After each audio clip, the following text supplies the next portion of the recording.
I just found a gap in history and I'm trying to understand where were the Asian and Hispanic kids during the segregation era, like when it was whites only and coloreds only and the black people were integrating into... The short answer, we were basically banned from the country, and I'm going to try to see if I can give you a quick overview, because there was the Page Act in 1875, which basically created these really high bars for Asian women to immigrate into this country, or pretty much made it impossible. Then, of course, you had the Chinese Exclusion Act, which basically banned any Chinese from America. Now, of course, there are some exceptions, most notably the Lo Mein loophole. Then you had the Immigration Act of 1917, which basically banned all immigration from Asia except for Japan and the Philippines, as the Philippines was an American colony at the time. And finally, you had the Johnson-Reed Act, which basically banned any immigration from Japan and set quota limits on immigration. I'm not sure who needs to hear this, but saying that Black people were better off under slavery and Jim Crow because they committed less crimes is not a political opinion. Saying that Black women don't have equal cognitive functioning to white people, and if they are in high up positions, that must mean that they took a white person's slot, is not a political opinion. Believing that Black men who die because of police violence deserved it is not a political opinion. Saying that you don't believe 1 in 5 women are actually essayed, so then 1 in 5 women must be lying, is not a political opinion. That is white supremacy and misogyny. And white supremacy and misogyny aren't political opinions. They're political violence. I grew up under Jim Crow. When I was little, we couldn't go to certain places, like amusement parks. This photo is a true representation of how it was. These little girls couldn't go play because they were Black. This personally happened to me at a place called Fairyland Park, but they had one day set aside where Black people could attend. So in the neighborhood, they would call it the N-word day. And I know for a fact that my mother wasn't going to allow me to go because she was a proud woman. So my brother and his girlfriend swooped me up and took me to Fairyland Park. People were protesting this park, and people were getting arrested. Of course, we didn't know any better because we were just kids. And we wanted to have fun. Guys, welcome back again to the YouTube channel. It's so good to have you. Thank you so much for clicking when you saw this video. So somebody came on here, a lady, and was talking about how, where was the Latinos, the Haitians, and all during the Jim Crow era, because nobody's talking about them. The only thing they keep talking about is Black people during Jim Crow era. And now she's asking, where were they, okay, when Jim Crow happened, okay, where exactly were their own people? And a lot of Black people came on and actually tagged, the video and start responding to her where they were, because some of them say they were actually not in the country, right? And well, I'm just going to dive right into the video. Let's listen to what everybody has to say, then I'll come back with the commentary, right? But you guys, if you were there, where do you think these guys were during Jim Crow era? Let's talk about it in the comment section, and please consider subscribing if you have not already. Don't forget to give the video a thumbs up so that more people can see it. Credit to all creators of this video. Let's go watch. Republican member of the U.S. Congress says that Black people were better off when they were oppressed in America and hated for being Black. He says that basically Blacks were better off during Jim Crow, which was an era of lynchings, job discrimination. I mean, you name it. They couldn't buy homes, just horrific racial discrimination on the street. Blacks actually had to use separate drinking fountains in America, at least in parts of America in the South. Just disgusting period of our history, really. And he says Blacks were all better off then because they had family. He then goes on to talk about men and women. And let me read you about his little men and women quote about the traditional role of men. There's a difference between men and women anyway. Men have been created by God to be conquerors, to be hunters. No, not really. I mean, sure, if you want to look at the old definition, sort of a racist, sexist, whatever definition, yes. Oh, okay, somebody who looks back to Jim Crow, I guess, probably would look back to discrimination against women and think, yeah, they're not hunters either. Yeah, that's like the old way of thinking. Women are allowed to have jobs now. It's okay. Women have babies and jobs. Like, it's okay. In any case, this is really gross. He's an African-American member of Congress, Byron Donalds of Florida. Kind of big up and coming because Republicans like to put him forward as, the face of Black America. He's a conservative. He's a Republican. And they were using him to, woo the Black vote in Philadelphia by arguing that things were better when Black people were lynched. So there's that. I just found a gap in history and I'm trying to understand where were the Asian and Hispanic kids during the segregation era, like when... So when we talk about, where were these people at, I think one, we need to specify the question a little bit more. which group of Hispanics, which groups of Asians. We also need to look for which region in particular we're trying to find them and the time frame. We have to keep that in mind. So with regard to Asian Americans, I think we need to remember that most Asian Americans were not in the United States prior to the Civil Rights Movement. Remember, the Civil Rights Movement gave birth to a lot of immigration reform that allowed a bunch of other ethnic groups and minorities to start to migrate to the United States or immigrate to the United States. That's the first thing. And that's not to say that there weren't Asian Americans in the United States. They just weren't in large numbers, much less in places like the Jim Crow South. Most Asian Americans that were living in the U.S. at that time were living in coastal areas like L.A., San Francisco, Oakland, or even out in New York on the East Coast, right? But most of them were not in the Deep South. They just weren't.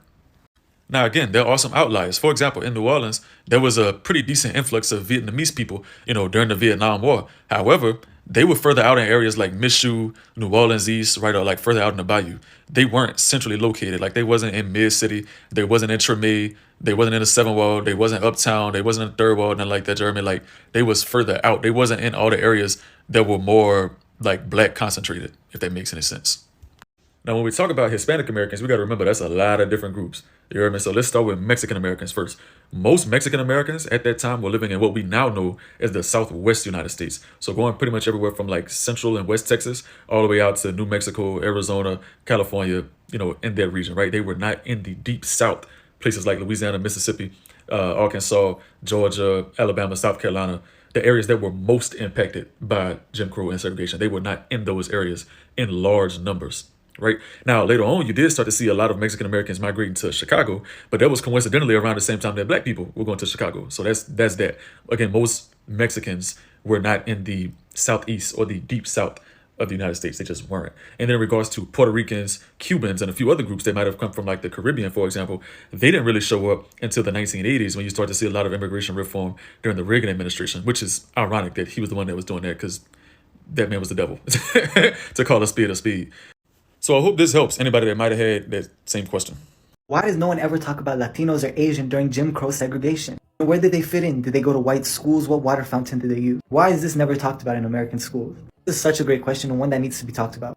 All these ethnicities in America, what were they doing during that time? And the answer is, a lot of them just weren't here. At least not enough for there to be widespread specific segregation laws like Jim Crow. In the Jim Crow era, other races besides white Americans and black Americans made up only around 0.5% of the US population. This was for a reason that we often don't learn about in school, with laws such as the Chinese Exclusion Act and the Migration Acts of 1917 and 1924, which banned nearly all immigrants from Asia, even places like Africa and Southern and Eastern Europe. Even outside these laws, Ellis Island was full of racial profiling and discrimination. Contrary to popular belief, it wasn't such a beacon of freedom and opportunity for people who didn't fit that racial profile. For example, Roma. A lot of Roma were turned away from Ellis Island and deported because they were not considered desirable immigrants. Instead, they were likely to become a public charge. That was the language U.S. immigration officials used to keep out minorities. The island had strict racial quotas for non-Europeans, including those from Asia and Latin America, so a lot of people were unfortunately sent back. What about the communities that did manage to get in? Because as that creator said, these communities did exist in America at that time. For Romani people specifically, which are an ethnic group originating from India, Roma were seen as of color in America since the 19th century. There wasn't a large enough population for widespread legislation. There was local anti-Roma legislation. Romani people were barred from housing in certain areas in a similar way to African Americans. People of color were segregated to these non-white areas of the city and often criminalized. Where there were large enough populations, Roma even had their own segregated schools. This was a class of Roma children in 1937 in their own segregated school in Beverly, Massachusetts. Even for West Asian communities like Armenians, who on paper were switched from Asian to white, still forced to live in segregated communities. Places like California and Washington, D.C., still practically being treated as people of color and called slurs such as Fresno Indian. Overall, because of discriminatory policies in Ellis Island, many minorities couldn't get in. For those that were able to get in, they were often segregated in their own. A lot of people actually come on here to tell us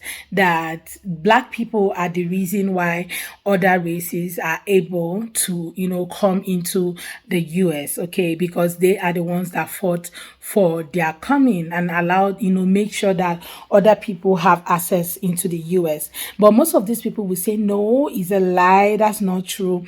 And I'm happy that this lady actually asked the right question, just so that other people can also get educated, because I'm also getting educated from doing some of these videos, because most times some of the things I see, I'm like, okay, this happened, okay, then you listen to some of these creators, then you get enlightened by what they are saying and all that. So during Jim Crow era, a lot of people have always talked about it, and what we keep hearing are just black people segregated from white people, but nobody talked about the Hispanics, nobody talked about the Asians, Africans and all that. But now their eyes are now opening to the fact that, these people are the reason why we are here. These people are the ones that actually cleared the road for us to come in. They are the ones that, were able to speak out for us. They are the ones, without them, we wouldn't be here. But one thing is very funny, that most of these people coming from some of these countries come into the US, and instead of them getting acquainted with the people that fought for their coming and was able to speak up, their ancestors spoke out for them to have access to the country, they decided to get acquainted with people who never wanted them here in the first place. And that's what we're seeing playing out in recent times. So the whole mass deportation that are happening is because people decided to join people who do not want them here, to vote for somebody who do not want them to come in the first place. And now they are now facing deportation. A lot of them are facing the whole deportation and all that, and they are now freaking out and like, why are we getting deported? Why are you deporting us? My dear, you are the reason why you're getting deported. Okay, most of your own people actually voted for you guys to also go out. Okay, for the people who are getting deported, they're actually not the ones that voted for this, except for some of them who actually wanted to vote, knowing fully well that their family members are actually at the verge of getting that documentation, or do not even have access to documentation, so they decided to also vote against their family members. We saw videos of some women making videos and saying, oh, I have cousins, I have nieces and nephews who are here illegally, and I will want them to do like we did. Most of us came through the border, but we have been able to legalize our stay. So because it happens to you does not mean that it's so easy for every other person, right? So I am so shocked that these people actually will want to vote against their own interests and the interests of people around them. And now this lady asking this question, where were they doing Jim Crow? And they're saying that you guys were never here. There were just 0.5% of Hispanics and other races joined together, except for black and white, which was the majority in the country at the time, right? So for these other people, they were not there. They were not in the country. Most of them were just in their country and not even thinking of coming to the US, right? Until black people fought their way through for other people to be able to come into the country. And I'm so also surprised that most of them are not the ones saying that black people are supposed to be deported. They're supposed to also, they are settlers, or what did they even say, that they are immigrants as well, that they came in into the country as immigrants as well. Now, like we always ask the question, what do you mean by immigrant? Because immigrants are people who decide by themselves that they are going to a particular country, buy their ticket, do everything, and come into the country, either through school, work, or anything. It could even be people who came through a visitor's visa, then decided to stay back in the country and all that, right? And not come back. So immigrants could just be anything, right? But now these other people didn't even plan their coming. They never said they were going to the US for any reason. They just found themselves there. They were taken from their home country to that place. And now they are not indigenous people of that land. They are not from that land, because if you ask them, start going back to where you guys are coming from, where exactly are you expecting them to go to? So yeah, that's exactly what it is. So this to say that, during Jim Crow era, like these other people have said, these guys were not anywhere around that country. The people that were there are the people you're seeing in your history book telling you that black and white people were segregated. At some point in schools, they started having black people, join white people in their schools. At some point, it was so hard for these other people to get education also, right? While the other people were getting education. So later on, they came together and, the whole desegregation happened, right? And everything normalized again, and these other people were not able to come into the country, dwell among them, get established in the country. And now they now see the people who fought for them, fought for their coming, fought for their existence in the country as troublesome, or as people who do not want them there. I think there's like one Asian man made a video. He said, until the day black and Latino people will find out that they have same oppressor, But the thing is that I think black people already know, but these other people are still not aware of who their oppressors are.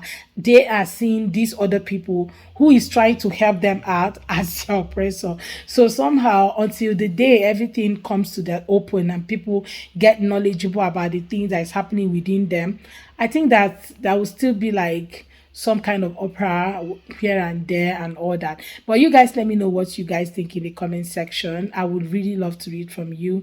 Okay, yeah, unity is good, togetherness is good, but the knowledge of the reason why you need this whole thing to happen is what you need to do. You need to know it first before you can now accept it, so that when you get it, you will cherish and value it, right? You let me know what you all think in the comment section. Credit to all creators on this video. See you all on my next. Bye guys.